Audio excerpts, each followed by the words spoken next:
Hey you guys, how's it going? I am Hugo, or the Shaper Shady One Clearly Sinker Jacket, and welcome back to another video. And I know it has been a while since I made a video, a little over 2 weeks, but I just started college last week, and I can tell this whole experience is going to be extremely overwhelming. And I'm pretty sure I won't have the time to make videos as often as I did in the past, or at least try to.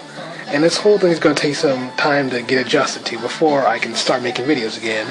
But for now, I have 2 Pokemon themed videos for you guys. This one being a little different because normally when you see people make a video of ranking Ash's companions, it's primarily the Pokegirls, and I've already done that, but I want to redo that video at some point with the Alola Girls included.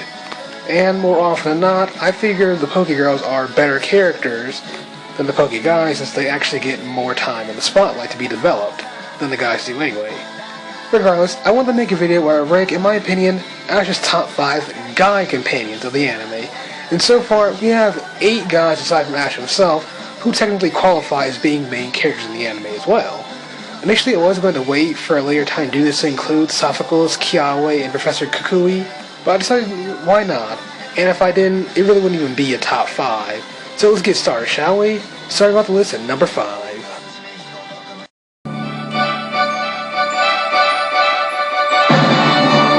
Okay, starting off this list will be Alola's leading authority on Pokemon research and Ash's teacher at the Pokemon School, Professor Kuechly. And so far, I'm really liking Professor Kuechly. He's not quite as cool as he is in games, but he still is a cool character nonetheless. He doesn't stand out quite as much as Professor Sycamore did in Pokemon X and Y, but with him being the teacher of the Pokemon School and Ash's legal guardian at the moment, he does have potential. And while I do like Professor Kuechly, I feel like he doesn't stand out quite as much as the other 4 guys on this list. And the real reason he's number 5 is because he's not as bad as the other 3 guys that could have made this list, so I need a filler for the number 5 spot. Hence why Kuechly is number 5.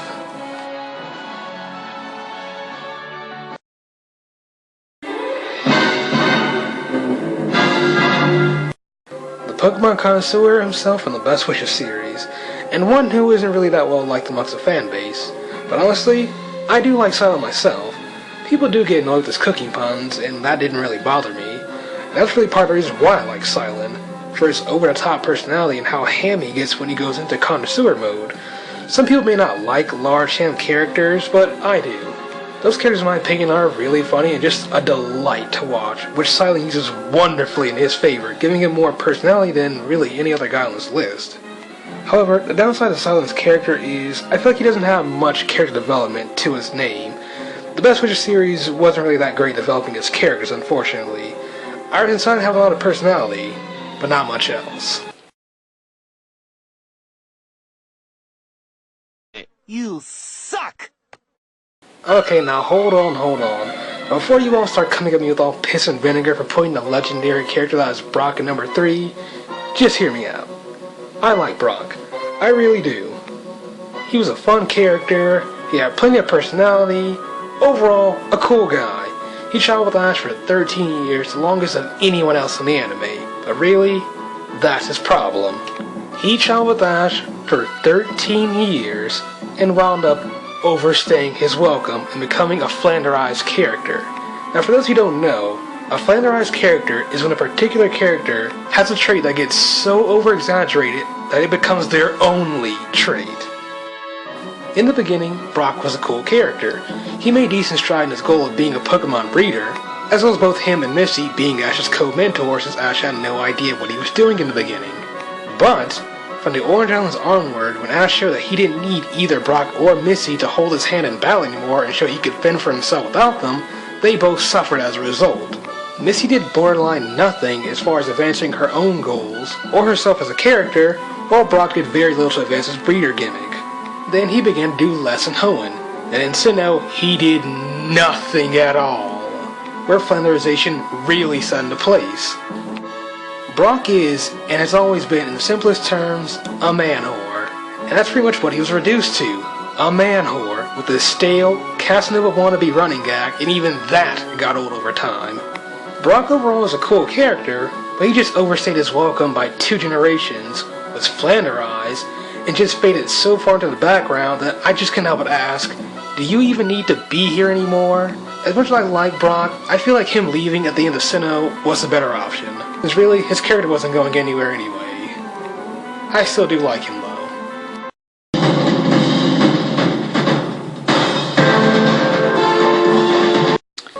Now, before you all attack me more than you probably already have in the comment section below, just hear me out, and please just hear me out for the rest of the video because I really don't want to have to keep repeating myself. Ash is a loathing classmate, Jiawei, and honestly, this is a character I am really surprised by. I didn't think I would like him as much as I am liking him now. He's turning out to be a far different character than what I thought he'd be. Initially, I thought he'd be a stoic, but cool rival to Ash, since in the beginning he was the only one aside from Ash to have a Z-ring. But so far, Jiawei is anything but. Jiawei is still a cool character because he is so unbelievably over the top and hot-blooded. I just can't take my eyes off him whenever he's on screen, because he is so much fun to watch. So far, we don't know all of Jiawei's actual ambitions, aside from one of the Master Fire-type Z moves. But with Sunderman still having a minimum of 2 years before it ends, he still has plenty of time and could take the #1 spot in the future. Plus on top of that, he's a total bro to Ash, and that's something I've always liked in the anime. The better dynamic you have with Ash, the more I'll like you as a character. And so far, Jiawei's doing just fine in every quality I look for in a male character of Ash. His companions. Okay, now before I talk about the #1 spot, I want to talk about 3 characters who are the dishonorable mentions. Okay, first on this list would be Tracy. Ash's companion in the Orange Islands, and really, he's a character that I'm neutral on. I don't dislike him because I have no reason to dislike him, but then again, I don't like him because I don't have a reason to like him either. Tracy's a character that just defines forgettable. There have been multiple times where I honestly forget that he even exists, because he really did nothing while the entire time he was traveling with Ash. They only traveled with Ash because they needed someone to replace Brock at the last minute. But once Brock got his spot in the series back, Tracy got the boot. And then we have Max, who was a character I found to be bratty, condescending, and really no real reason to be there, since he's not doing anything that's truly noteworthy. Bonnie is more or less a female version of Max, but she's actually a good character who was given development, considerably more likable, was actually important in XY, whether it was the story or the group's dynamic. Max is the only companion of Ash that I don't like. Everyone else who traveled with Ash, I either tolerate, think is a decent character, think is a really good character, think is a great character, think is a phenomenal character, or think they at least have potential. Max, however, is the lowest common denominator. And finally, we have Sophocles, who in my opinion is the least interesting member of the Lola cast.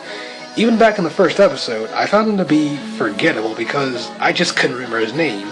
I kept calling him Chris because I thought that was his name, even in the Japanese dub, even though that was extremely unlikely. Sophocles had the least amount of episodes to focus on his character, and really, any episode that does focus on him just isn't good at all. I won't say he doesn't have potential, because with Lana recently getting a Z-rank and watering a Z-crystal, who's to say that Sophocles won't get a Z-rank himself later on? Which could be interesting, I will admit.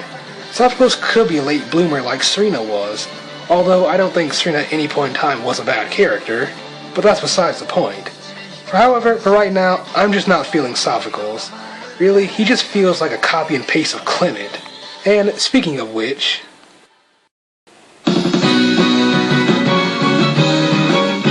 my favorite guide companion of Ash, by a narrow margin. Clement, in my opinion, has the best development of any of Ash's guide companions to date.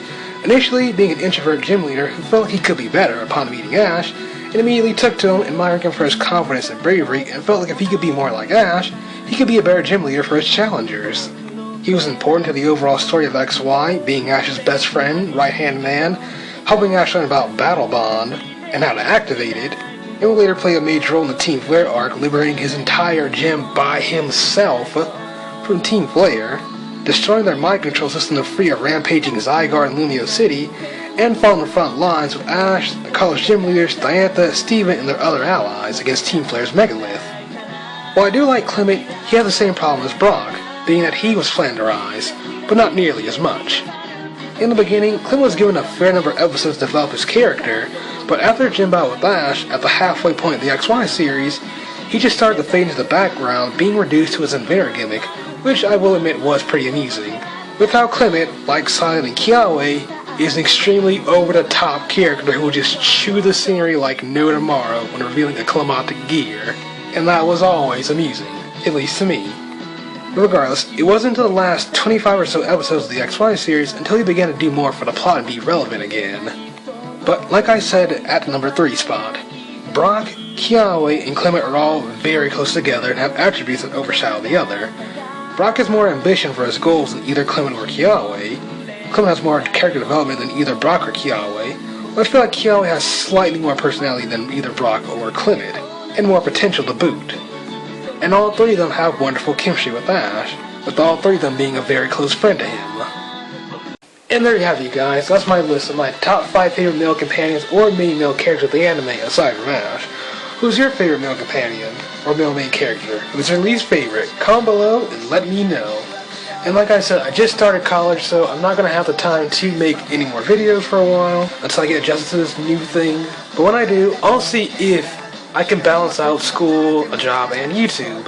And if I can, you can expect videos, but they won't be as frequent. I still have ideas, I just don't have the time. But until then, that's it for now, you guys. I am Yugo, or the Shape Big 31 Clearing Synchro Dragon. Stay gold, everyone.